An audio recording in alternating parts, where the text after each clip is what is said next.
Hey everyone, and welcome back to the Firefighters podcast, where we seek to develop, inspire, and motivate the world of the emergency services operator through a series of wide-ranging conversations. Now, before we go any further, just hit that rate, follow, or subscribe button on whatever platform you're listening to. It's a key performance indicator for us and helps us reach even more people. Now, here's what we've got for you today. You can hear about, sort of data analytics and data engineering and data science and AI, and there's lots and lots of different terms. Broadly speaking, data science is this marriage of sort of programming and computer science and coding skills alongside the sort of statistics and visualization, business intelligence and mapping, all of that. There is always going to be something that can be improved, even if the big improvements have been made, moving from sort of horse-drawn fire engines to sort of modern fire engines. That's an enormous improvement, but there's still something else that can be improved. The more we chase these small continuous improvements, the more the role of sort of data analytics and data science will be important. This episode of the podcast is brought to you by Gore-Tex Professional Fabrics. Now, we all know the working environment of a firefighter is filled with challenges. We face serious risks on the job, such as heat exhaustion, burns, physical and mental stress, and we frequently come into contact with high levels of toxic chemicals. Now, I have been wearing Gore-Tex for nearly 2 decades on the front line, working in hostile environments, tackling challenging incidents from firefighting to water incidents and in urban search and rescue environments. Gore-Tex have a well-earned reputation for protecting professionals in the fire and emergency services through their family of highly innovative, waterproof, breathable moisture barriers that exceeds global performance standards and are trusted worldwide. Gore-Tex, going further together. Apollo, welcome to the Firefighters podcast. How you doing, my friend? Very well, thanks. Good to be here. Thank you for coming on. I know in your world, you're an incredibly busy individual, and I think I first came across your stuff probably through LinkedIn. I work with a few people in my own service and different services around trying to better understand data analytics and stuff like that. And in a previous life, I was a CI lead, so we did all the Kaizen and Six Sigma and all of that sort of stuff. But before we get into the weeds and the rabbit holes that I'm hoping we're going to go down today, because there's loads of exciting stuff we've got to talk about, could you please give everyone a little bit of a whistle-stop tour of who you are, kind of your introduction into the emergency services and your career path into where you are now? Yeah, absolutely. So, as I say, my name is obviously Apollo Gerolymbos. I work for London Fire Brigade as a head of data analytics at the moment. I have a second hat with the National Fire Chiefs Council since 2019. I've been the national data lead, coming through a couple of secondments in the NFCC as well. So I worked for the building safety team for 6 months in 2021, and also the digital and data program more recently. Operationally, I've been a volunteer in the fire service in Greece since 2007. So, every summer dealing with large wildfires, things like that. And then I moved to the UK to study. I studied business, organizational psychology, and ended up working in sort of finance and market research area. And in 2014, actually, I found a role within London Fire Brigade, and I joined as a senior analyst, sort of combining what was up till then a hobby with the operational side of things, with the career, which was the data and the analytics. And I found it, a fascinating opportunity. So I jumped, applied, and got the role. And I've been with the LFB since then. So coming up to 10 years. I also keep in touch with academia a little bit. I'm currently a sort of teaching fellow at Birkbeck in the School of Business Economics and Informatics. So any opportunity I can really to sort of talk to people about data and the fire service, I do like taking that up and hopefully spreading the word and some of the things we'll discuss today. Mate, I think it's absolutely fascinating. I love the fact that you've managed to sustain keeping all of those hats. That might be something that we close with after we go through the plethora of wide stretch work that you do, because I think that in itself is a very difficult skill set. It's something I've struggled with for a long time in my life, wearing difficult hats and just being able to apportion everything. But I suppose they all kind of complement each other, which you seems like maybe strategically or connecting the dots looking backwards, you've done that quite well now, because all of these kind of feed each other as well, I suppose.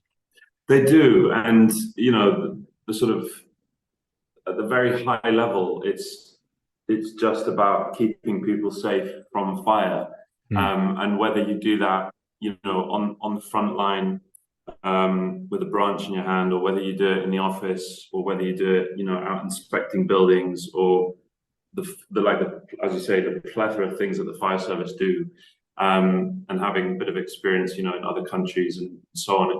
It's all pieces of the same puzzle, really. The academic side of things, we've had a lot of projects and things we will cover, where we've partnered with, universities, and had really interesting students with, life experience in completely different sectors coming into the fire service and working with us. So it all fits together quite nicely, I think. I don't think I can manage to do anything else on top of what I'm doing. But as I say, the part operational, part sort of civilian, sort of office roles, for me, it works quite well.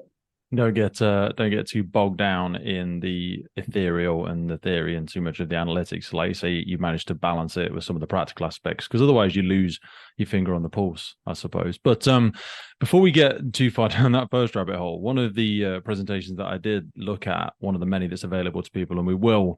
Are you happy for me to put some of those links in the notes for the podcast so people can go away and look at some of the other great? Because I'm confident, despite the fact we're going to attempt the impossible today and speak about some aspects of your career, we will fail, and I will take responsibility for that failure, because we'll miss out some really crucial bits. So we'll drop some of those links, if you're happy with some of the ones you provided me, to I think some of the YouTube videos. Yeah, please do. Awesome.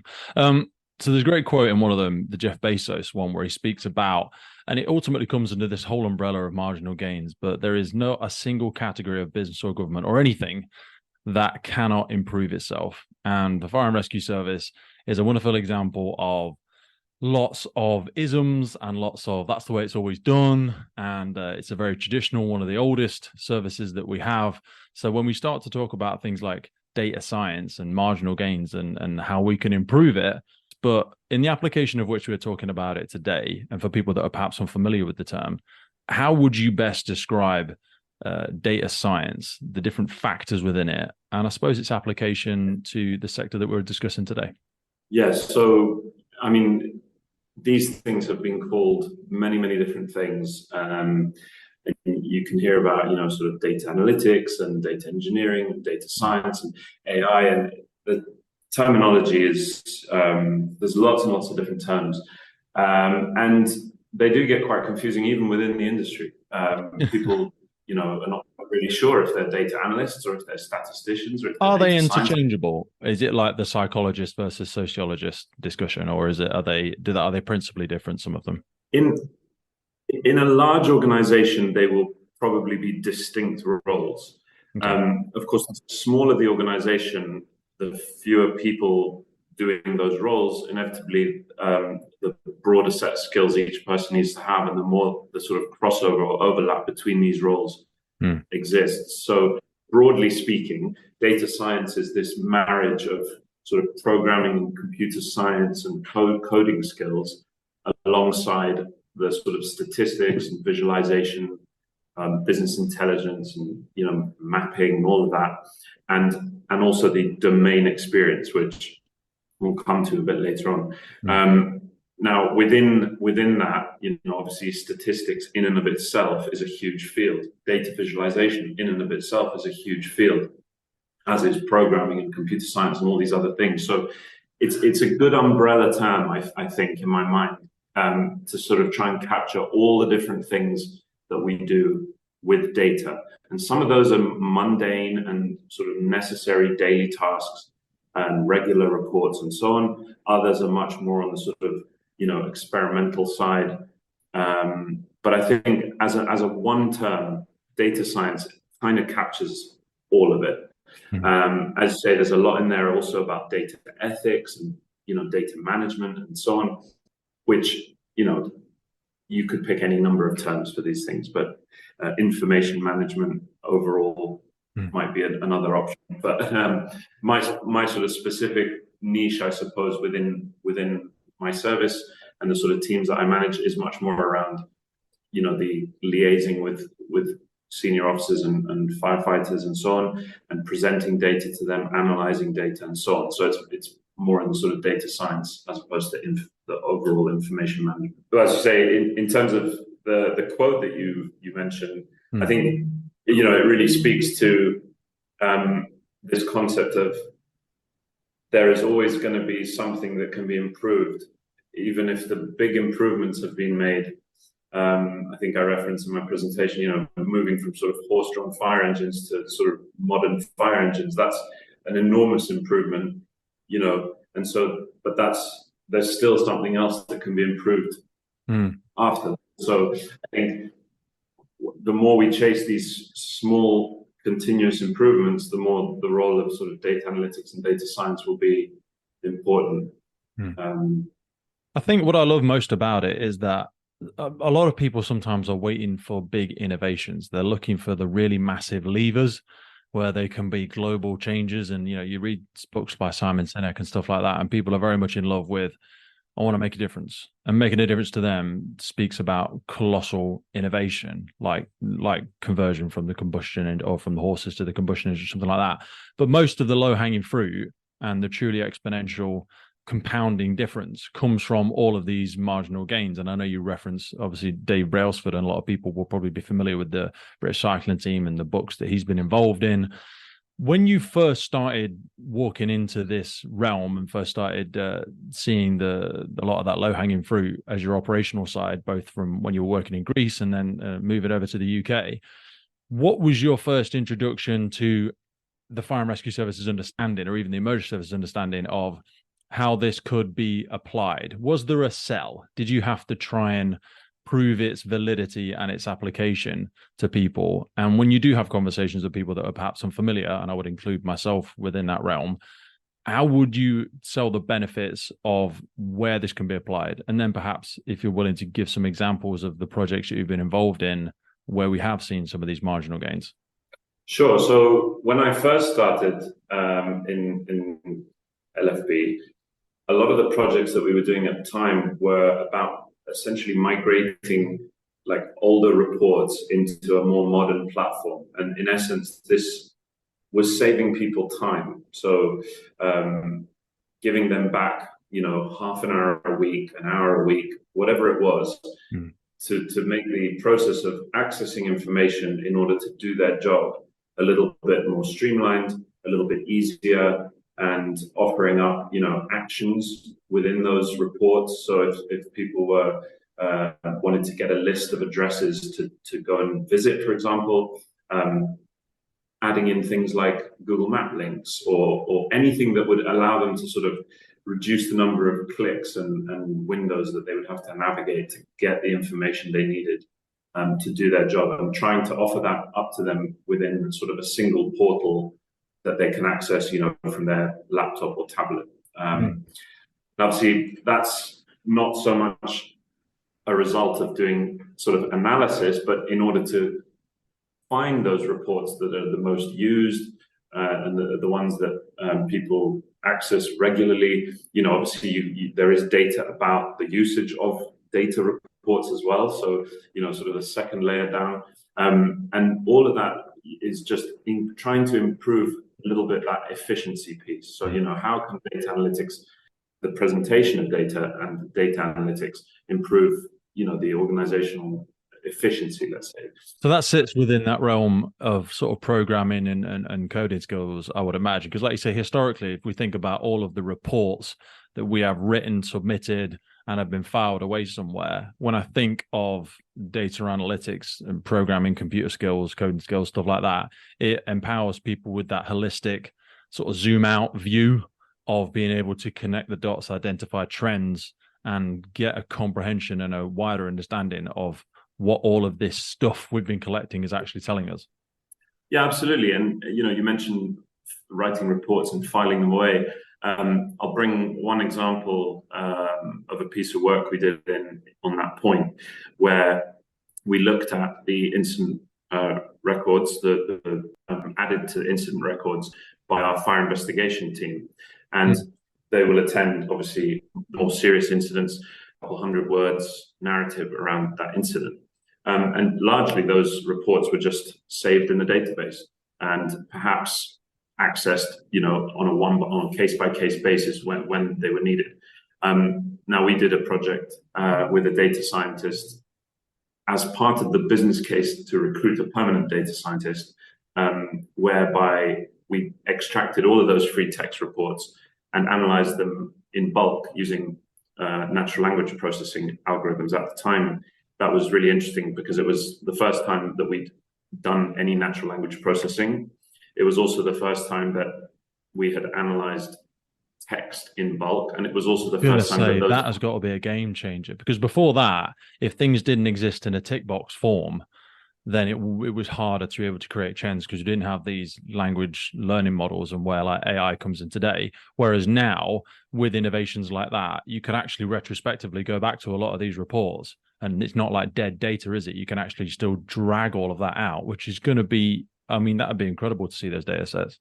Yeah, exactly. And, back when we did this project, there was no chat GPT or there was no large language models or anything like that. So we used the tools that were available at the time. And when I say at the time, we're only talking a couple of years ago, but the tools that were available when we did the project were a little bit more basic, let's say, than the ones available at the moment. So to that extent, it's also a little bit like we're playing catch up because, this is quite a new thing for the fire service. I mean, it was the first time we'd done projects like this within LFB, and we used those projects as case studies to then help influence obviously the business case to recruit the data scientists and create this as a sort of full-time team.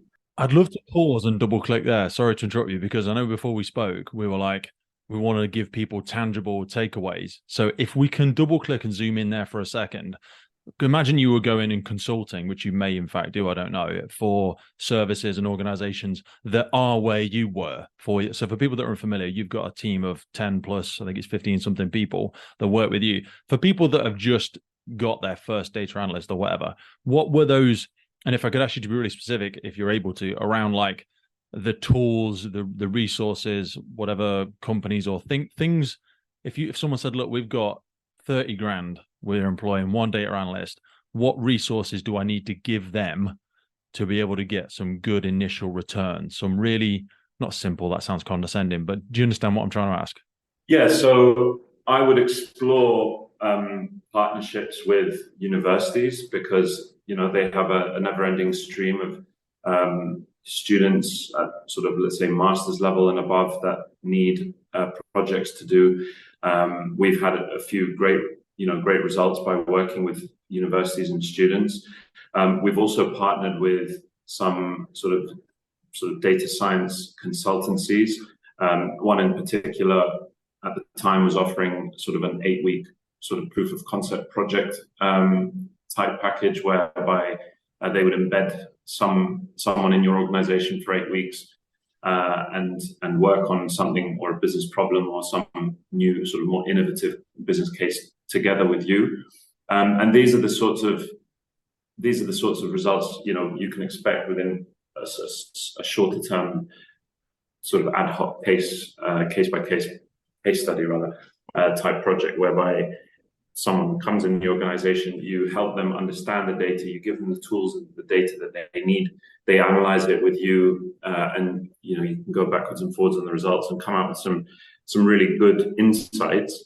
And then what we did is we took those insights and that process and we said, well, this is the sort of thing we can be achieving more regularly if we grow the team a bit, hire a data scientist, invest a little bit in training and tools and so on.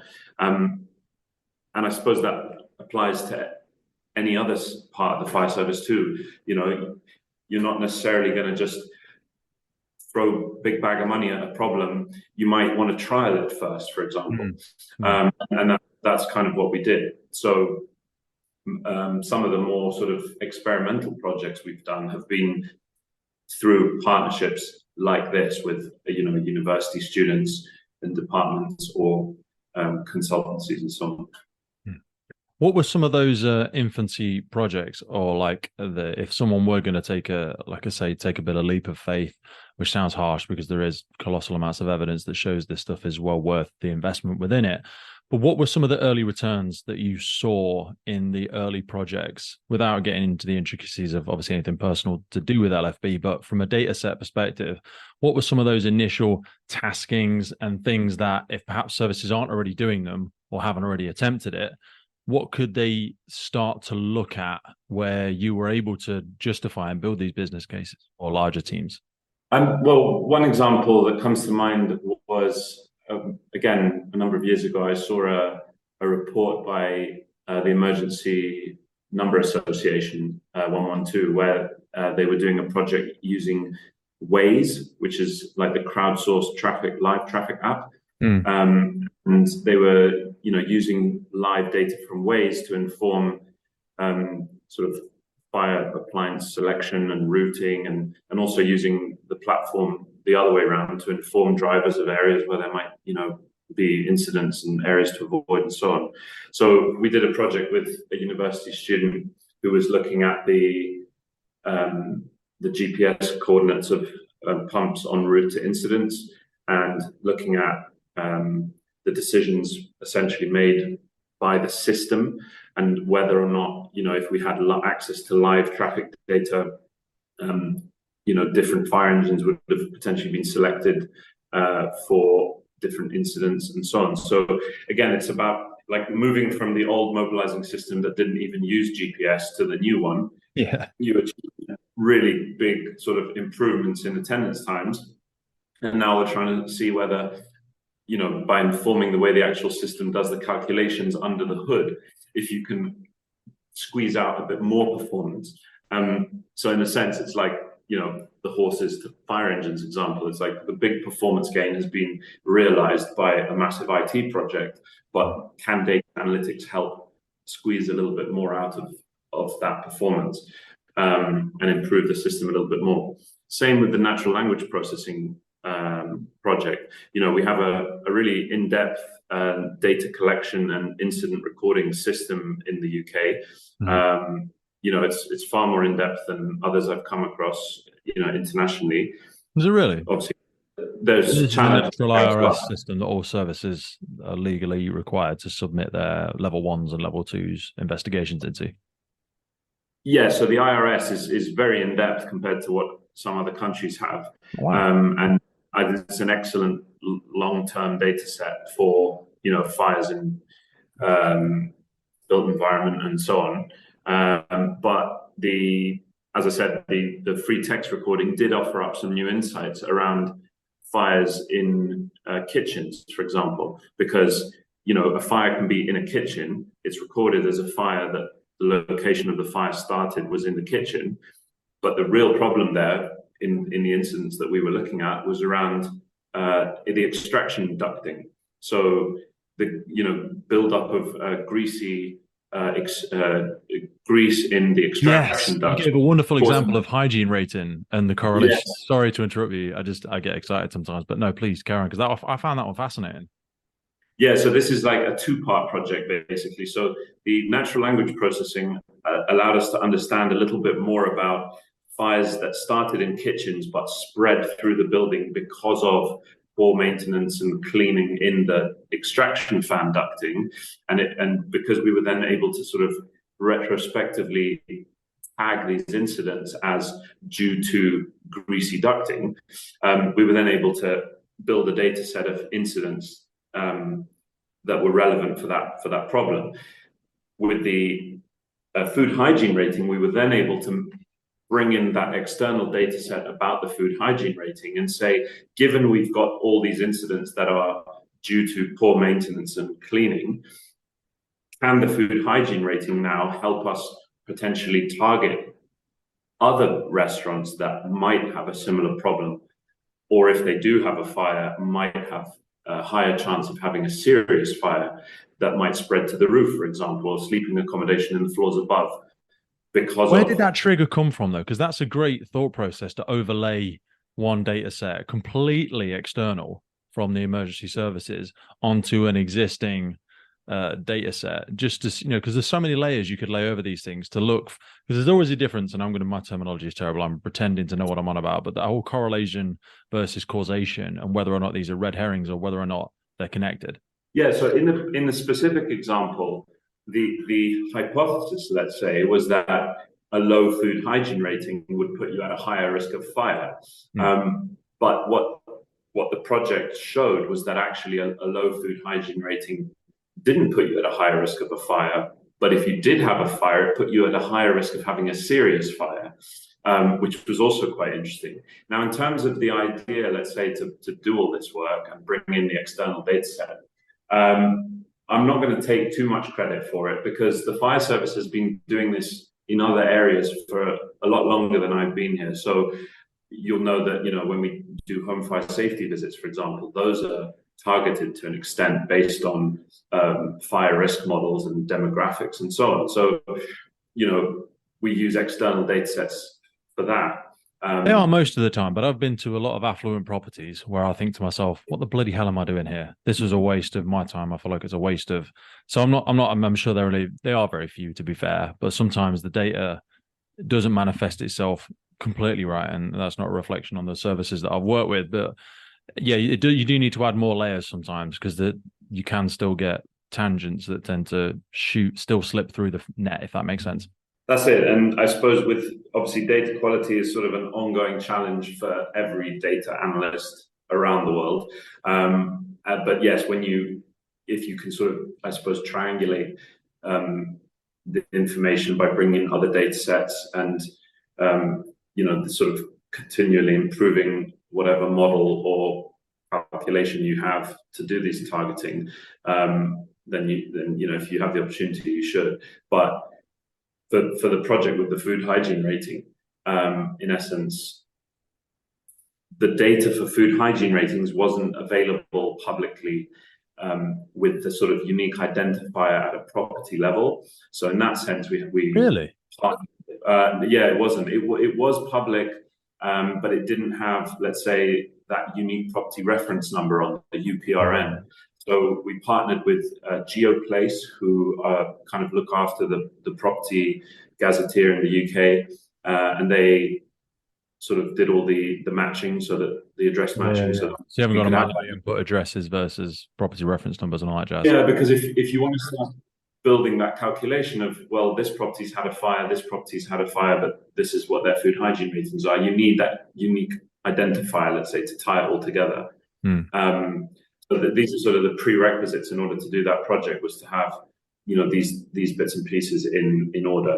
And we actually ran the second half of the project with the food hygiene rating. We ran it as a sort of a hackathon where we invited analysts from different fire services to use different skills and different technologies and tools. So we didn't sort of say you have to use this tool to do this. And we sort of came up with lots of different ways of joining those data sets. But yeah, for that example, the overall sort of outcome, I suppose, was just a better understanding of the problem, really, which we then sort of spoke about and shared with senior officers and firefighters who were interested in that problem. And that's where you marry up the data analytics and the actual professional expertise. So how would that manifest itself practically? If we then ask ourselves, so we've identified a trend that they won't inherently have more fires, but of the fires that they have, they will be of more significant damage to property, and potentially if there's living accommodation above, blah, blah, blah. What would then, and I know you said like that's the point by which sometimes a data analyst or a data scientist has to step back and not get involved in the politics of the operational side. But were you able to share how that manifested a change in approach or predetermined attendance or whatever it might be for that data set? Well, it didn't make a change in predetermined attendance, but that's a good idea. I mean, it would be nice to be able to send customized PDAs to properties based on a list of factors like the food hygiene rating. We didn't do that at the time, but I suppose the idea behind that project was, if you're going to make a big change in the way that you target businesses, for example, for regulatory fire safety inspections and so on, these are the sorts of things that you can consider. So we didn't really make any policy change at the time based on that project, but these are the sort of small proof of concept projects that we did, essentially, that just build up the business case to get data science in the organization. And that's a big step forward, for at least for our organization, I suppose the fire service as a whole, is that, embedding this stuff in the organization is like we're playing catch up with the private sector in some of this technology space. We all know that. That's what I mean, where it's embarrassing, because like when you talk about some of those models like Waze and Uber and Google Maps, and the way they are already exponentially further ahead than us, and you'd like to think that your first responders and your emergency services, your government, emergency staff should be at the absolute precipice, tip of the sword of utilizing all this technology. Well, we are very much on catch up in a lot of cases, which is not out of malice, just that we are very unfamiliar. A lot of us are kinesthetic, more practically minded people that get attracted to the sector. But now that we don't have, or in many cases don't have, the knowledge and experience that people such as yourself and your teams bring to the table, we are playing that catch up. Yeah, I mean, without quoting all of the big guys, I mean, Elon Musk said that Tesla is basically a software company that happens to sell cars. And you think about it that way, you think, well, obviously the fire service is not a software company that happens to go to fires. That's not what I'm saying. But the technology, I suppose, the data science, the analytics, the AI, was never at the very core of what we were doing. And I think in the last 5 years, 10 years, it's become more so the case. We should be an expert in societal psychology, though, shouldn't we? Because if we're going to talk about prevention, we need to understand the subject matter, which is the public. Yeah, absolutely. And I think, in those departments, there's a lot of expertise that do that already. I'm just saying that, when the organization puts data analytics and data science closer to the sort of decision making, using these more modern tools and technologies, we're able to improve the way that decisions get made, but also improve the information that is used when those decisions get made. That's kind of the core of the message, really.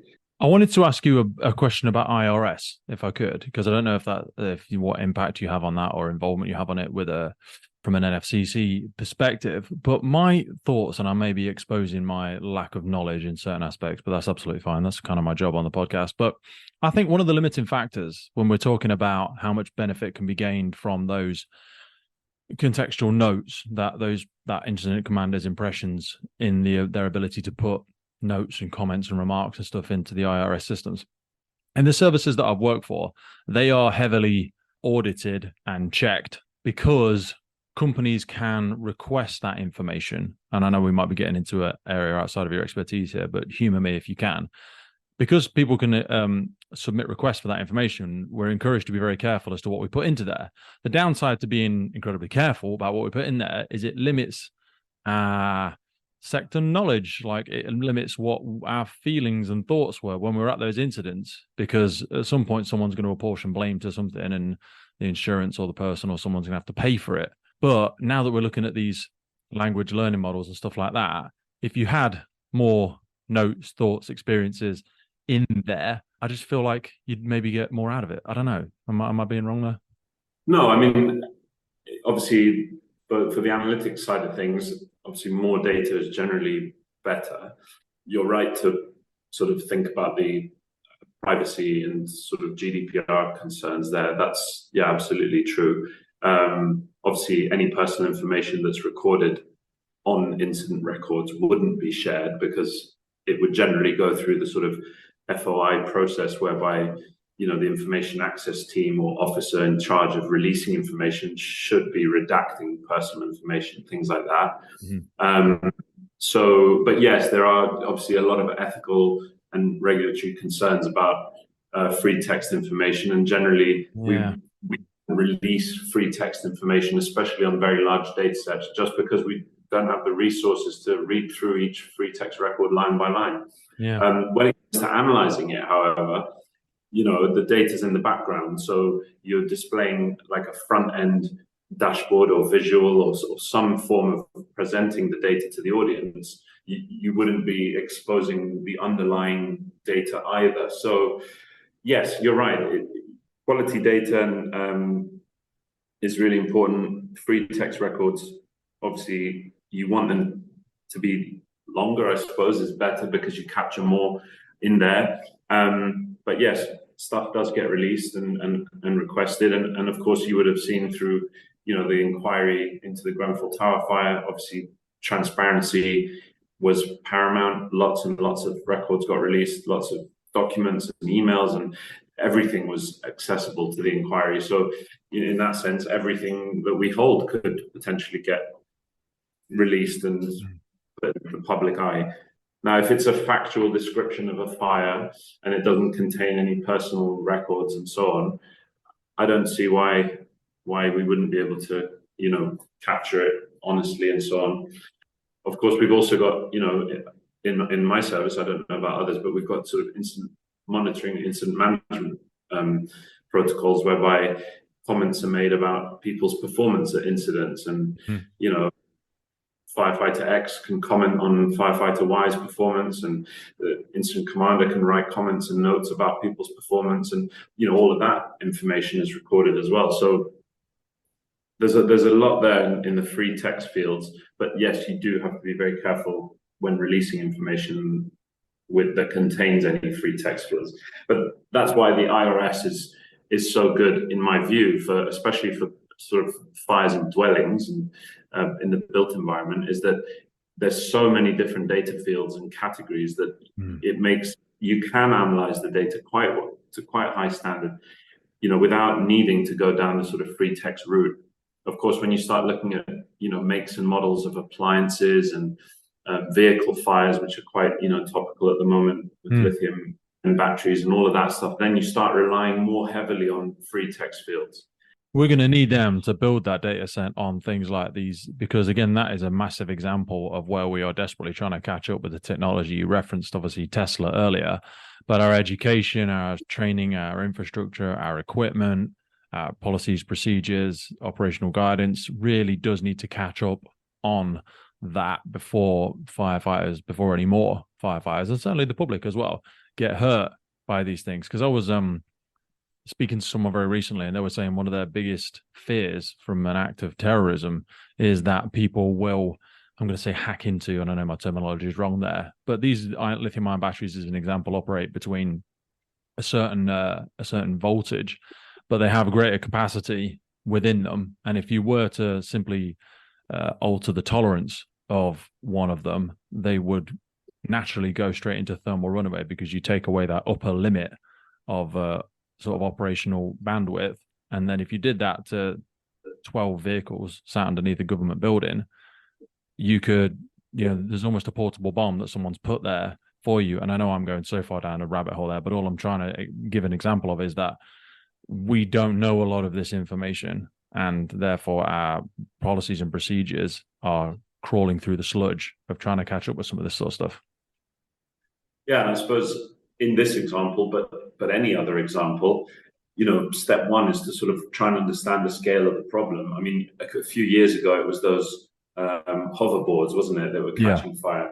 And it's like, let's try and understand, how many are catching fire? Where are they being stored when they catch fire? And all this is down to incident records.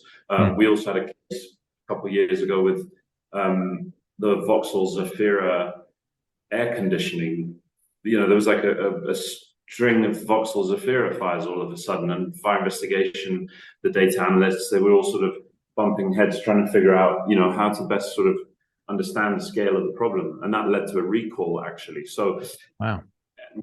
On the back of that, we even had fire services from abroad, from Croatia specifically, were asking us for incident records, data about vehicle fires, so they could try and understand the scale of the problem in their country. This is what I'm saying when I said the IRS is actually really, valuable data set, because it has so many incidents with good detail. Obviously, the quality, some people query the quality at times, and absolutely data quality is important, but it's data set that gets used, even in other countries to inform their own local prevention protection policies, strategies and stuff. So it's very, very interesting. And as you say, there's no end to the sort of examples where you can, and we do use sort of analytics to help specific problems. Today it's lithium-ion batteries. Tomorrow, what will it be? Maybe, I don't know, jetpacks. You gave a wonderful example in one of the other things I was looking at around property fires and sort of energy performance ratings, and then the concerns people have off the back of things like Grenfell, and what actually the data is saying about property types and things like that and likelihoods. Yeah, so again, that was another example of thinking about what other external data sets we could bring into the fire service. And the energy performance certificate at the time had just been released with the UPRN, that unique property reference number on it. So it allows you obviously then to tie it down to very, very specific building level and incident records. And then given that now you've got a data set of all buildings with all property certificates, and you've also got a data set with all buildings which have had fires, obviously you can filter out sort of commercial buildings and marry those two data sets together and then start looking at insights. And again, we partnered with a consultancy who loaned us essentially a data scientist for 8 weeks. And through that process, came up with this model of all buildings in London and all buildings that have had fires. And the insights were really interesting in terms of properties with certain characteristics in the energy performance certificate, and it contains things like whether they have single or double glazing, whether they have central heating or not, and so on. The energy performance certificate was actually a pretty good predictor of fire risk within a building, on par with demographics, which we already use to target home fire safety visits, but far, far superior to things like building height, which was obviously very, very key at the time. Now, we still target home fire safety visits using sort of demographic data. But the question there, which I ask, is, should we use the energy performance certificate? Should we use a model that contains a bit of both? Or is there another way to sort of to do this? So I'm not saying these projects have had immediate sector-wide impact, but they show you it's a the cultural data change, isn't it? You need to continually present these pieces of evidence to add to the side of the scales that no one's put any weight on. And forever would probably be an extreme exaggeration, but nonetheless, the weight is very much more heavily weighted on the way we've always done it. Yeah, and a lot of this depends on organizations within London and within any city or any area publishing, quality open data. We publish every incident attended, every fire engine mobilization publicly, so members of the public are able to view that information, but also analysts sometimes take it and do their own projects with it. So hopefully they get in touch with us, and then we can do something slightly more in depth or interesting together. But there's so much data out there, publicly available data about cities and localities and so on, that there's a lot more we can do, really. I mean, we're just scratching the surface. As I say, we're sort of playing catch up. There's opportunities left, right, and center for data sets. I mean, one I talked about recently was tree cover. You're looking at tree cover within, well, anywhere, but for us, it was sort of within London. If you have a data set about tree cover, you can then start to, look at other things like the weather, and you can think about, well, the growing sort of problem of wildfires and where tree cover is connected. If you have a fire in sorry, if you have a fire in within a sort of wildland area with trees, tree cover is quite important, because that can show you how fire might spread if trees are touching and they're close together and so on. Now I'm thinking much more with my experience from Greece, but in that sense, having a view of where large connected paths are on the tree cover canopy or whatever, that can sort of help you understand problems like that. So, and all this, yeah, and then you could do preventative action. Like I know in America we had a gentleman who wrote a book about wildfires, and they do a lot of preventative work in terms of environmental maintenance, for want of a better description. So maintenance of their forestry and all that sort of stuff, and active cuts and burns and stuff like that. Because if you thought about it like you think about the layout of a warehouse as an example, you wouldn't allow everything to be clustered together. You'd create separation in certain, and you'd have a limitation of areas.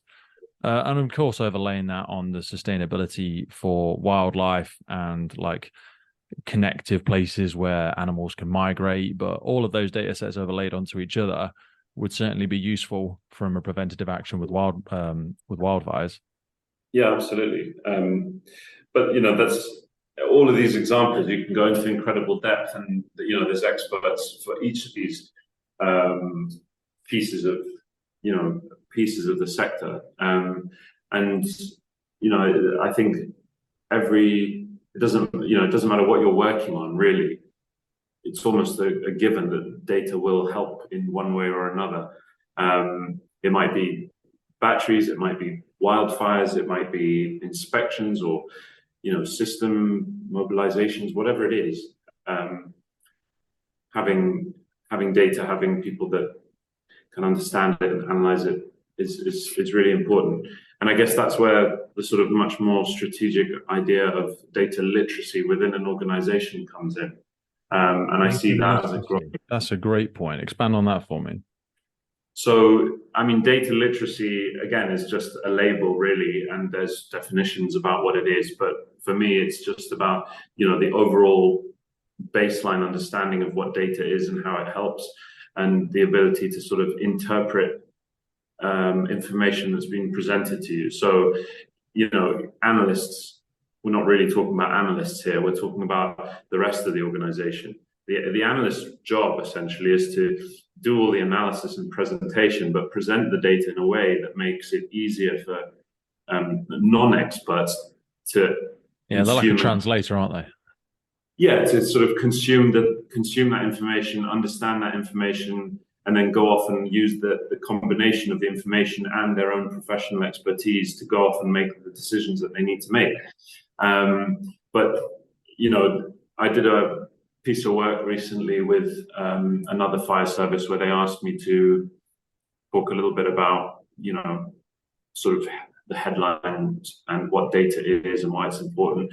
And with the idea that they push that out as a sort of video to all their staff to try and increase or improve the data literacy of the organization. And I guess it's like, if you're going to be looking at a performance dashboard, or if you're going to be writing an email to a local councillor or something about the fire service performance in that area, data literacy is essentially, the sort of skill that you need in order to confidently interpret some KPI figures or statistics and go off and present them in your local meeting or something like that. And I think, it's all of these real life case studies make it like an interesting field to actually be involved in, and therefore help improve the data literacy of the organization. And hopefully even this podcast, to an extent, will help in some way improve the data literacy of the people listening to it, because hopefully I'm making this subject, which is quite technically difficult, accessible, and that's really the point. I think there's loads of ways in which that can be better utilized and better explained through people such as yourself, because there is a tremendous economical value to what the fire and rescue service do. An example for me that I often give is when we're talking about breathing apparatus and fire behavior and people's exposure and people's competency level, because a lot of people argue that, well, we are losing a tremendous amount of skill set from the UK Fire and Rescue Service. A lot of people are retiring. So when we overlay that with the aspect of masses of recruitment and a low level of experience across a lot of UK Fire and Rescue Service, and then we talk about sending people into properties and premises where there isn't a fire, there is a known fire. Some people go, oh, it's not worth a life. And obviously, unfortunately, we have lost firefighters in the past few years in fires and other events as well. But my argument is always give people as much exposure as you possibly can. A, because it's another opportunity to increase their skill set, because you're therefore making them less likely of hurting themselves because you're exposing it to them at every given opportunity. But also some people say there's no savable life in there. It's not worth a firefighter's life. Don't send them into the building. But then if you argue the economical value of the hotel that's on fire or the local business that's on fire and the 100 people that they employ and their children and their families and them losing their job, or having to move out of the area, or those 100 rooms in that hotel that now has no one visiting for the next 12 months whilst it gets rebuilt. When you start to understand those things, so I know I may have gone down several rabbit holes there, but could you expand on what I'm probably trying to articulate there in terms of the economical value of what the fire and rescue service does? Yeah, so it's quite interesting. There was a project done many years ago about sort of the economic and social cost of fire, and that project was refreshed recently, and it's publicly available for people to look at. There's also a working group run by a senior officer in Canada who this is exactly the sort of research that they keep track of and try and understand and build on about what is the full extent of the cost of a fire. And then obviously the NFCC also put out a piece of work recently that looks much more at the economic and social value of the fire and rescue service. So, granted, this building, if it burns, the cost is X, but then there's a wider social cost and environmental cost and so on and so forth. It's the ripples. If you extrapolate that out, the cost is actually colossal. Exactly. And then, of course, the fire service, who do a lot of prevention. So obviously we invest money in prevention, but, what is the value of that investment over time, given that it will have prevented, hopefully, some of these large, costly things? And it's very difficult to do because you're trying to calculate the value of something that didn't happen, and also prove that it didn't happen because of what you've done to begin with. So it's very difficult, and honestly, the people involved are far more intelligent than I am. And I've, obviously the project is publicly available, so anyone can go and read the methodology. But it's really interesting, and it's the sort of thing that we'll, the sort of data that we'll be using in the future.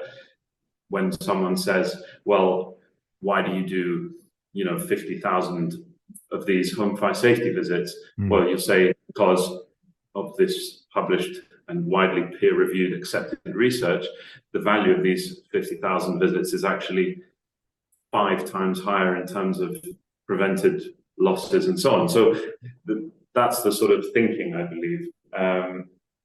Could I ask you to give some insight into, when people talk about wanting to be more productive, as an example, and they say, we need more money. And I remember one of the things I heard you speak about was how busy your fire service is and the thousands of things that we do. And we spoke a little around the economical outcome there, but the time that we do spend doing prevention, inspections and training and stuff like that. And where do you, I know it's very much putting you on the spot, but where is our time best placed, or what are some of the myths or beliefs that perhaps some of the data sets have helped shine a light on the fact that perhaps they're not the best place that we spend our time? I think I'd say it's a myth, but there's sort of two sides to it, really. One of the myths, is that, the fire service, let's say, isn't busy. But then if you look at, the average number of incidents attended and the number of, let's say, minutes per day or hours per day that fire engines are either off the run or available or committed to an incident or en route to an incident,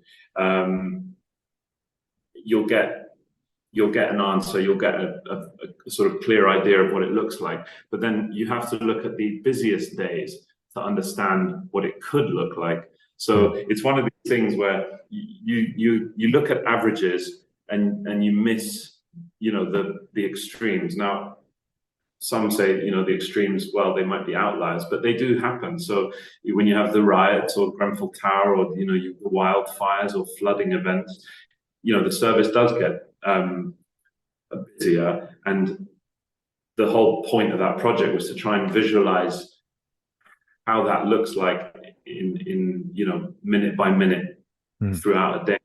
And then you're able to then look at, if you have an understanding of how many fire engines were either available or unavailable on a minute by minute basis, you can then actually see the impact of operational decisions, like making up a fire to bring more resources in, for example, what the impact that had on availability, and then how, if that happens closer to a shift change, it will actually, leave you with a smaller residual availability than if it happens, halfway through a shift change, for example. But again, it's about that's a great point. How many decisions do you think happen on the basis of optimum times for shift changes? Because there is a lot of variation across the fire and rescue service workforce in the UK around the way that shifts run. And I think in a lot of cases, they're not best placed. And I don't believe a lot of them are supported by data in terms of doing it optimum times, both for employee welfare and our time traveling and commuting and all that sort of jazz, but equally the busiest times for our public as well. Sure. So obviously the shifts and the shift change times are what they are, and they do vary. I haven't been involved in work recently that specifically looks at shift changes, and I know that lots of people have their own preferences of what the working hours should be and when the optimum time for them would be to change shifts and so on. So what I mean is it's more about, given that you have this spike in unavailable pumps around a shift change, whenever that shift changes, that's not part of the question, that there will be an impact in the availability when there are shift changes. Same like there will be impacts in availability when you have peaks in sort of demand and incidents, sort of 7-8 p.m. time. So that's the sort of thing. It's like, we know that we have these changes in availability throughout the day. Up till recently, it was quite a simple way of viewing that. If you wanted to understand how many fire engines are unavailable or how many fire engines were tied up at an incident, especially looking back. So if someone says, well, yesterday we were really busy, can you show me exactly how busy we were minute by minute? And then they can say, well, that point was the point at which the fire was made up, that point's the point at which there was a shift change. So it's giving a much clearer picture of answering some of these questions. And also, as I said, when people ask you how busy you are, you have to start off by picking apart that question and defining, what do you mean busy? Do you mean at incidents? Do you mean driving around? Do you mean training? Do you mean some sort of community prevention work? What is that? So we also don't have data that says or understands for an entire 24-hour period, by every minute. We don't know what people are doing every minute of every day. And to some extent, we don't need to. But if you do have a training booked, and it's booked in your calendar, for example, if the analysts have access to that calendar, then they can bring that data in and say overall, what people spend their time doing. And I think, you can use that to decide when the best time to schedule training is, or you could use it to decide when the best time to schedule some of your community safety work is. And you would probably not want to do it during peak demand for incidents. And you probably wouldn't want to do it around shift changes, because there will be bigger impacts on availability. So it's answering those sorts of questions and answering them at a greater level of detail than we were previously able to do. And part of the reason behind that is that we've now got access, to all this data at a very sort of granular level. One of my concerns around the proving how busy we are and proving what everybody's up to, one of obviously the big focuses across the fire and rescue service now is the cultural aspects of things. And whilst I'm not going to ask you to comment on the intricacies of different services or even your own brigade's cultural reviews, when we try and quantify where is that time best placed, culture grows in the times when you're doing lots of stuff, even when you are just spending time on station, perhaps not with anything in particular in your diary, and you're having group discussions, you're having, whatever those day-to-day activities might be that build teams, that build culture, that strengthens those relationships. My thought is that similar to the Grenfell analogy, whereby we had a fire in a tall building, so a lot of fire and rescue services went out, knee jerked, and bought a new turntable. They bought a new aerial ladder platform, when inherently you could have had another 50 aerial ladder platforms an incident like Grenfell, and it probably wouldn't have correlated to a better outcome for the incident because there was very limited places you could put one at Grenfell as an example. But nonetheless, they knee jerked out and did try to do something about it. If you overlay that behavior onto the cultural aspects, there'll be a lot of services looking for solutions to the cultural answers, deficits, challenges, whatever they are in their own services. And then when you look at the diaries of people, quantifying the need to focus on that and put time into it will probably be a very difficult thing to answer. And that's a very long-winded, grey, murky question to pose, I suppose. No, but I understand the concept. This is not about spying on people. This is trying to make things easier and better. And if, previously people were saying, well, why was this training, for example, booked on this day or something like that? Inevitably someone somewhere in some team is going to be looking at some data and trying to book trainings at more suitable times, for example. What I'm saying from a data analytics and data visualization perspective is that's a challenge for us to help those people do their job by giving them the information in a more easily consumable way, either using dashboards or visualizations or so on. But also, it's, as I said earlier, it's a data literacy thing around helping people understand information and use it to make those small marginal gains in their day job.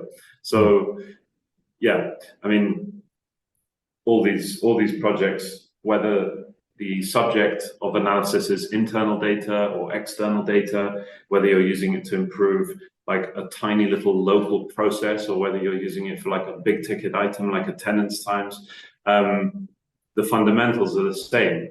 You need good quality data, you want to do it ethically and protect personal information, visualize it and offer it to the customer, let's say the consumer of that, in an easily digestible format, and make sure that's all done, using all sort of best practices for data ethics and data protection and so on. So in a sense, it doesn't really matter what part of the service we're talking about. The fundamentals will always be the same. For me, this is about trying to find those areas of improvement that won't require much effort or investment, but can be, achieved relatively. It's that effort reward matrix, isn't it? Through trying to, not low effort as in we're trying to shirk responsibility or hard work, but a lot of things are, some of the solutions are readily available to us if we can just interpret the data correctly. Yes.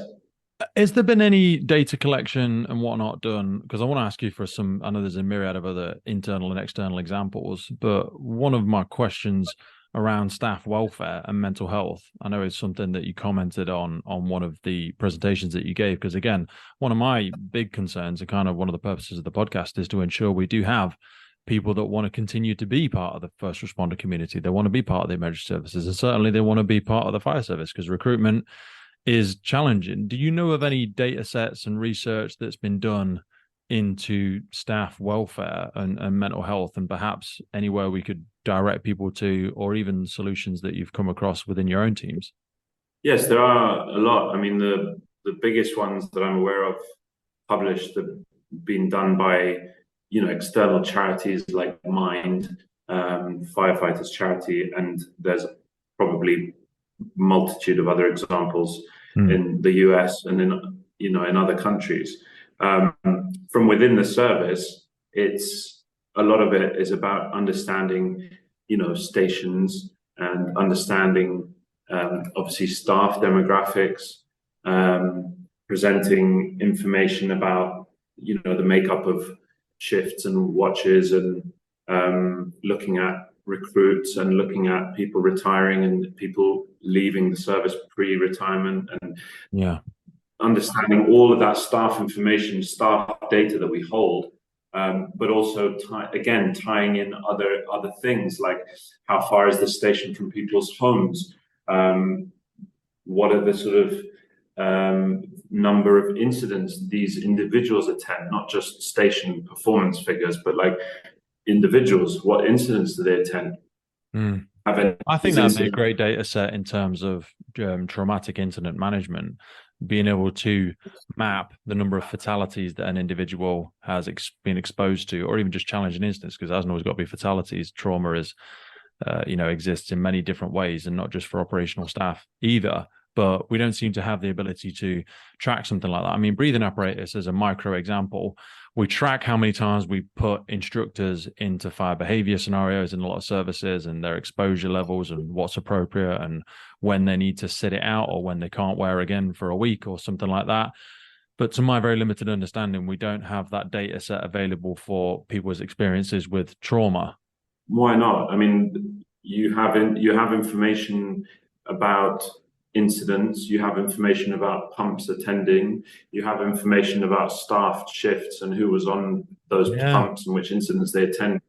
You can tie together incidents that were of a certain severity upwards. It might be a road traffic collision, it might be a fire, whatever, incidents where there was at least, let's say, one injury, or if there was a child involved or anything like that, tie it back to the individuals that attended those incidents, look at their demographics, look at the demographic makeup of the station. Mate, I think targeting that customer audience, I think targeting that data set may be useless, but personally, just from a visceral feeling, I think that would produce some useful data if we could question, submit, survey that audience, that data set. I don't know if that's been, do you know of anywhere that's been done?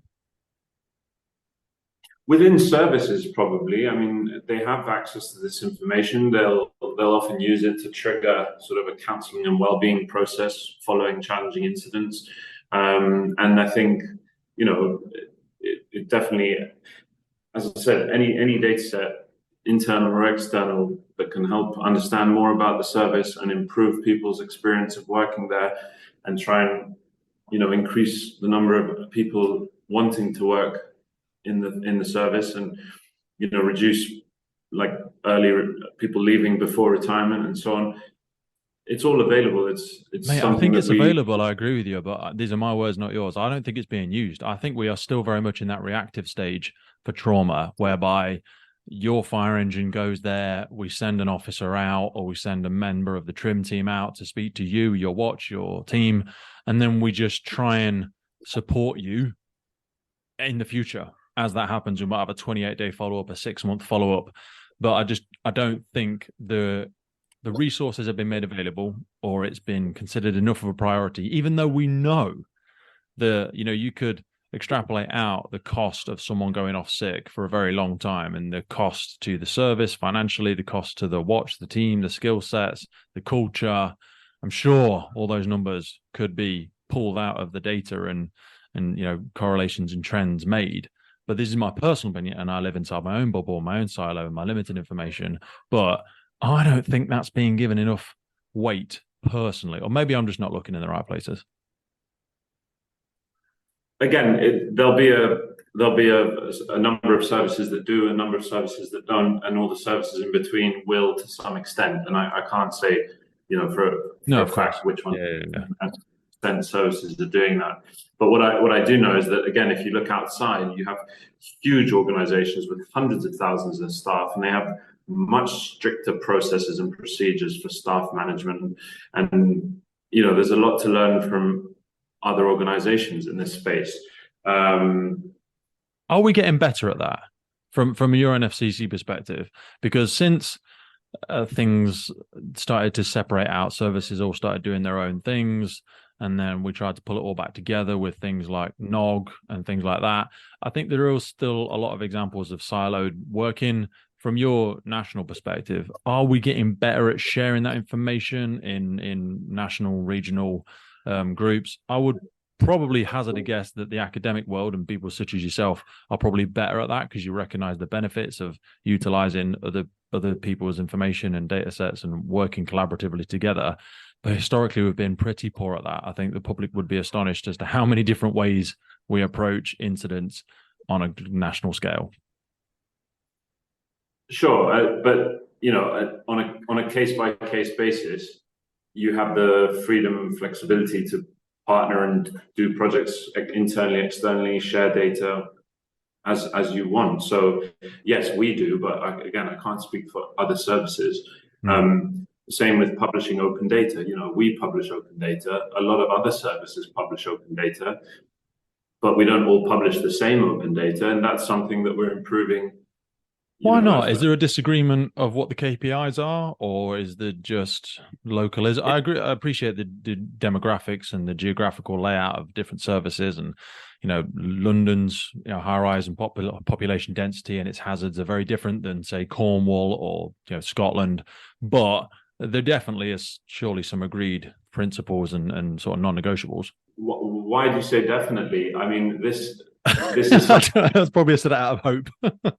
But look, in other countries where fire services are part of the military, you won't even get a single incident record out of them, even if you ask and use whatever freedom of information laws, and you just won't get anything. So the fact that we are already talking about publishing open data in the UK is a huge step forward for fire service globally. And I think we publish more open data and more detailed open data than probably any other country in terms of fire service data. And the fact that some services don't publish the same as others now is a marginal gain. So we can talk about, it's more the attitude that's improved, our attitude and our willingness to share that. Do you think that helps to improve cultural trust in organizations? Because globally, some nations have a very poor relationship with their government and their emergency services. I romantically like to think that we are pretty good. I know some people are very distrustful of the police and stuff like that, and sometimes that's simply the nature of the job they have to do. They're not going to be everybody's friend. But I've always liked to think, and please tell me if I'm wrong, that the fire services approach to the public has helped nurture quite a trusting relationship, I like to think, with our end customer. Yes, and that's evidenced by research done by services, usually as part of their community risk management plans, where they go out and ask the public, what do you think of us, and do you trust us, and whatnot. And I think there's surveys like that. It's all public information as well. So yes, we do have that level of trust.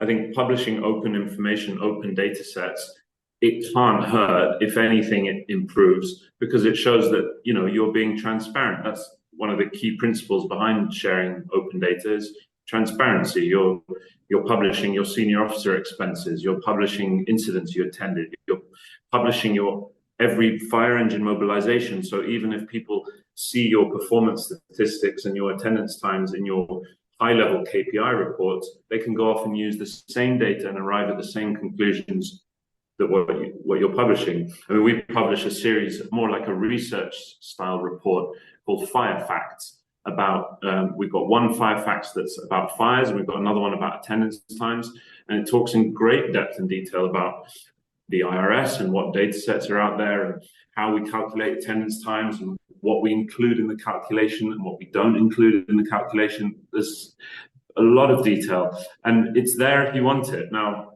Joe Public probably doesn't read that Fire Facts report.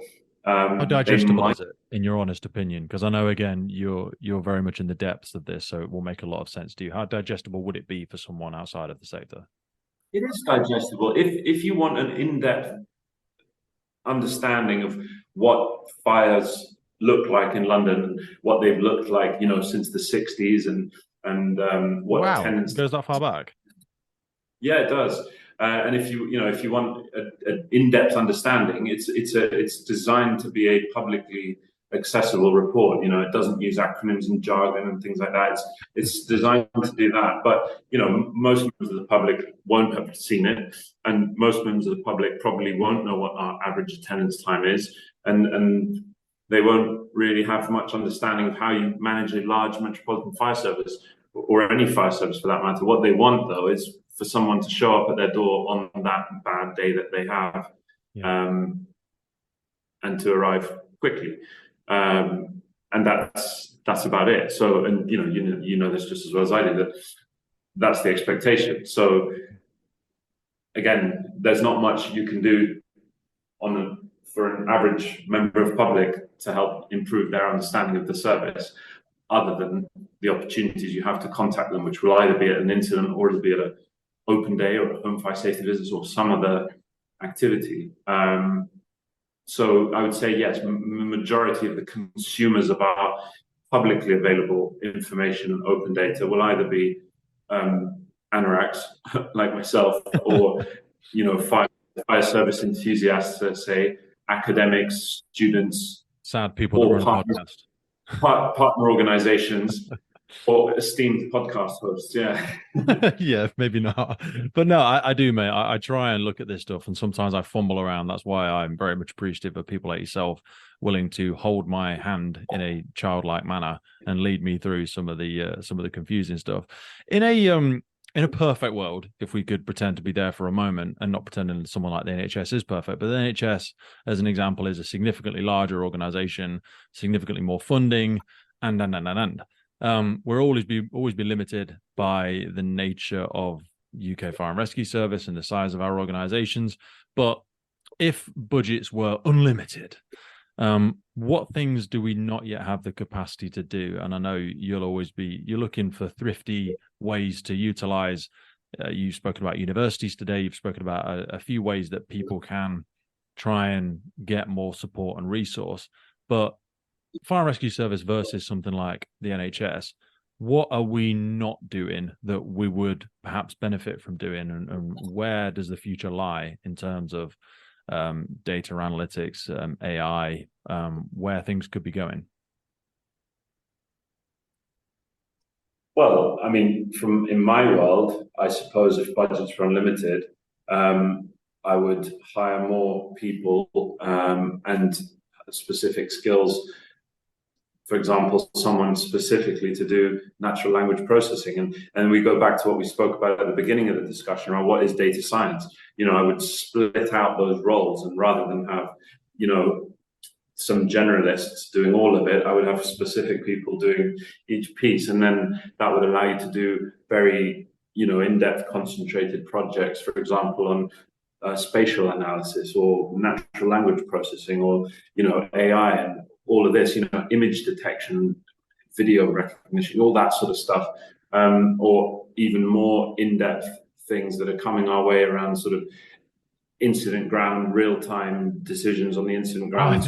What's that system where you can get a phone call and it taps into your camera and the control rooms? What's that? Do you know what that system is? Have you heard of that one? What's that one called?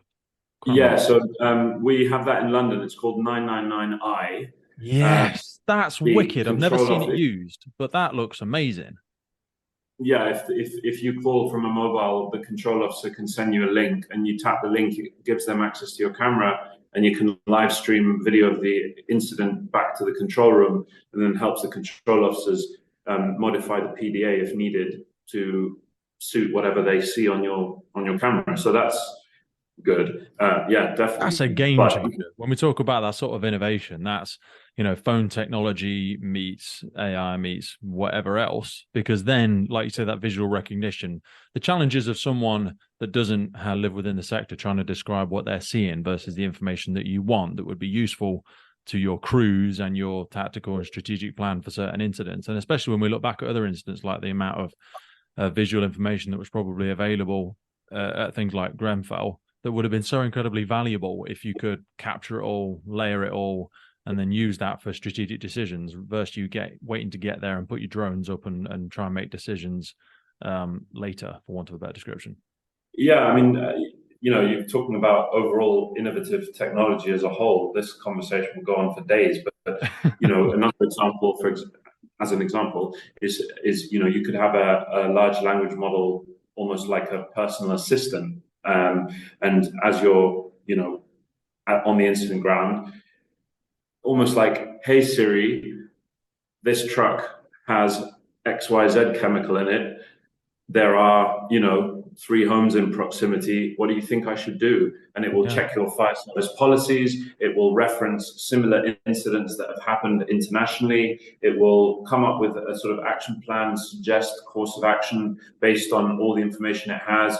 And then you can take that and you can either throw it away, or you can use it, or you can modify it with your own professional expertise and what you're seeing on the ground. So do you see what I mean? Like almost like a... Oh, mate, 100%. You could throw it through that decision vortex and it would punch out with the resources you've got available, whatever the different branches, the different rescue equipment, the quantity of X fluid and directions which you could attack it from. That would be incredible. And you could even go into, all right, this sort of building with this sort of fire separation, what angle has given me the most time? Where should I attack this from to allow the greatest level of success? Because maybe I'm going at it from this angle, but actually the point of failure is somewhere else. Exactly. And, these innovations, I mean, you'll get them one day. They'll be built into whatever Rosenbauer MSA helmet technology alongside your radio and your heads-up display and your thermal imaging camera and all that stuff.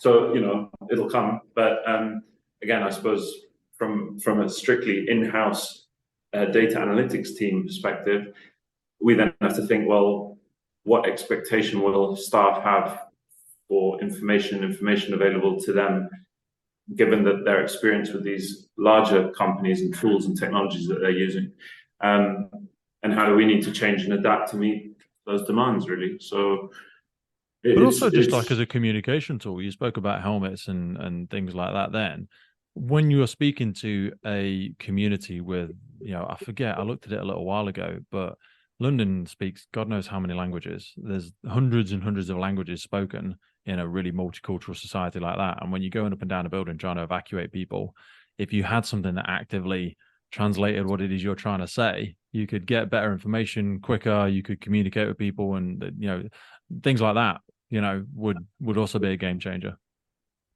Absolutely. Yeah. So, you're talking now technology on the incident ground, technology on the fire engines, technology over at the control center, and then everyone's got a smartphone and a laptop. What information is being displayed, and at what point do you have to consider whether it's information overload or if it's actually something that is critically useful for the live incident ground. And if not, maybe it shouldn't be in the helmet. Maybe it should only be available back at the office when you've got a bit more time to sit down and process it. So yes, there will be things that are available everywhere all the time, but there are things that probably shouldn't be available all the time, especially, when you're in a sort of risk critical situation like on the incident ground. You've got to manage that cognitive overload and that sort of decision fatigue, haven't you? Perfection, that sort of information overload where you just become paralyzed by trying to analyze everything at once. I love that we've gone in so many directions today. And again, if I were to try and force you to summarize some of the aspects that we've gone today, and again, maybe just flesh out the different aspects of data analytics that you've seen to be most useful and that are currently in existence, to maybe wrap up and box this conversation off for people to have those closing takeaway thoughts, I suppose. Yeah, absolutely. And, I have to say that we are a very modern service across the world. I mean, we already do a lot of things really well. The concept here about the usage of data is around trying to figure out how you can track down those marginal gains, those small improvements that you can make every day. So, we spoke a little bit about utilizing data for operational efficiency, for example, how we can, enhance response times, how you can sort of better allocate resources. I offered up some examples of, predictive analytics for sort of preventative measures, and, how you can sort of use historical fire data to look at future areas of risk, perhaps. Training, preparedness, how we can sort of improve the way training is delivered, as well as sort of, obviously resource allocation and bringing in external data sets like the food hygiene ratings, like weather data, and sort of thinking about high risk periods like, the fire season, if you want to call it that, and sort of what we see with summer wildfires.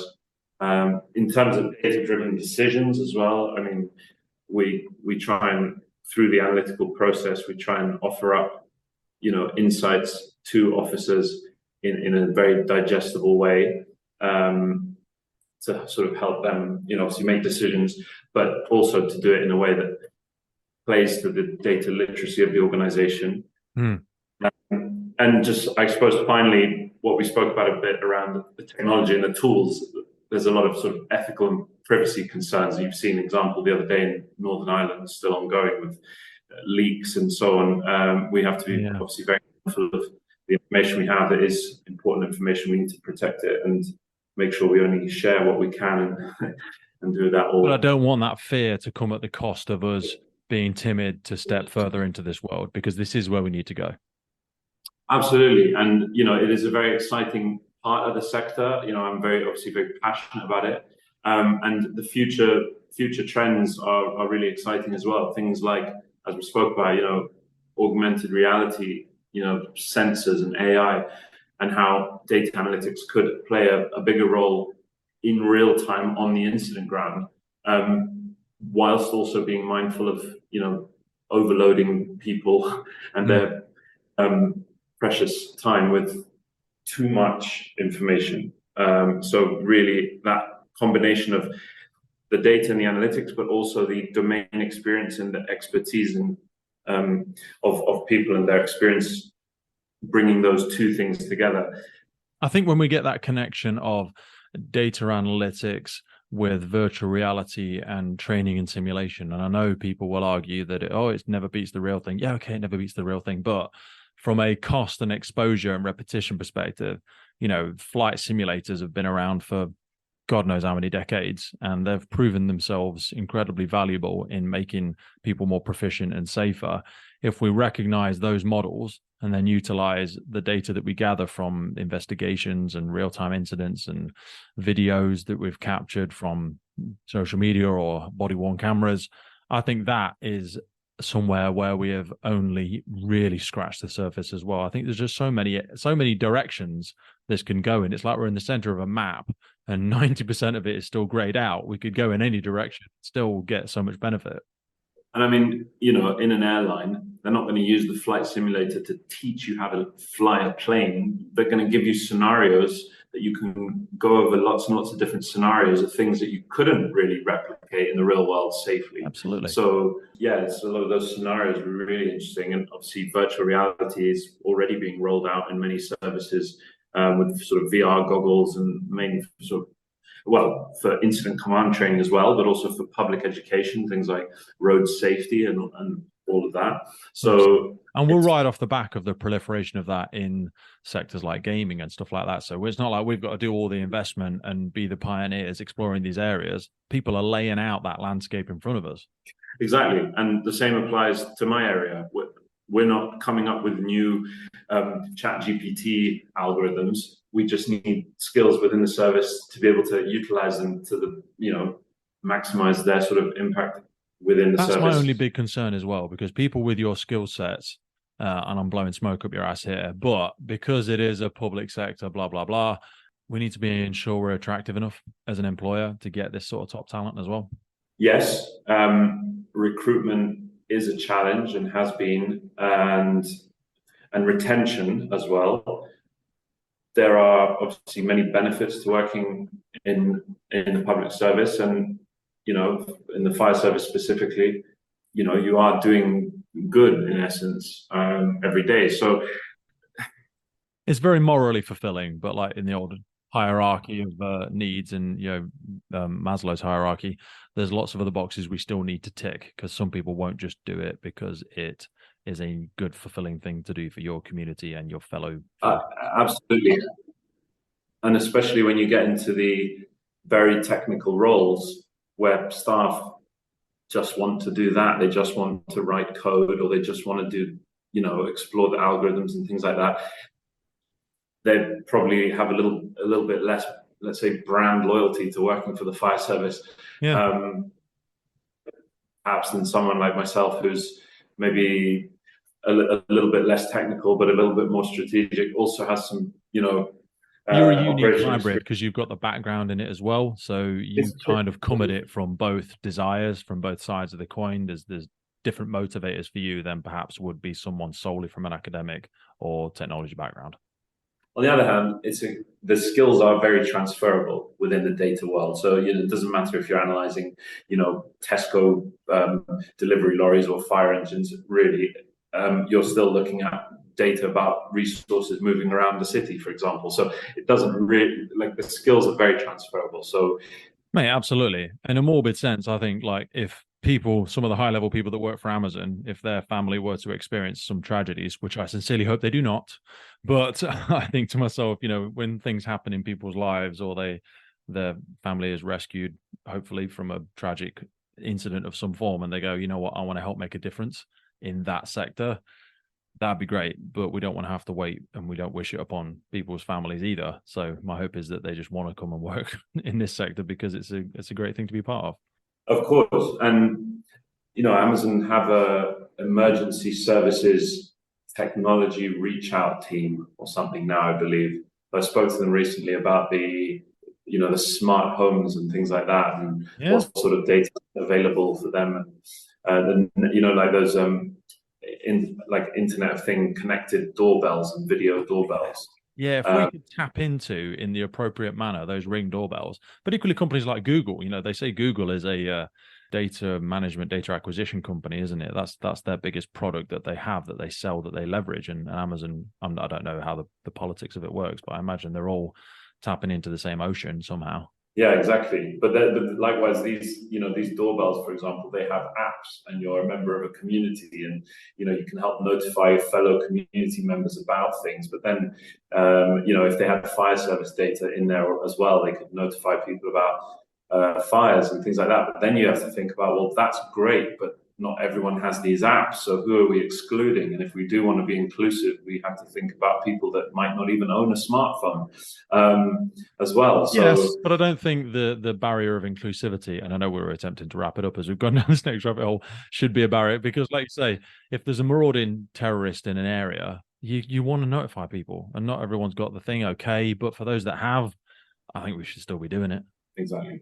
Mate, thank you so much for your time today. I really, really enjoyed that. We've gone for 2 hours in a blink of an eye. So as I sort of spoke about before we came on, I'd love, once this comes out at some point in time, once it's all been produced and whatnot, I'd love to perhaps do a follow-up conversation, because I'm sure the both of us will think of a myriad of things that we didn't discuss, and I'll kick myself for all the questions I didn't ask. So it'd be wonderful to revisit this at some point, perhaps. Yeah, that sounds great. And, I'd love to come back. Thanks for all the questions. And, I think, you say you don't have a great understanding of this area. I think you do. The questions show that. And so, yeah, it's been a pleasure.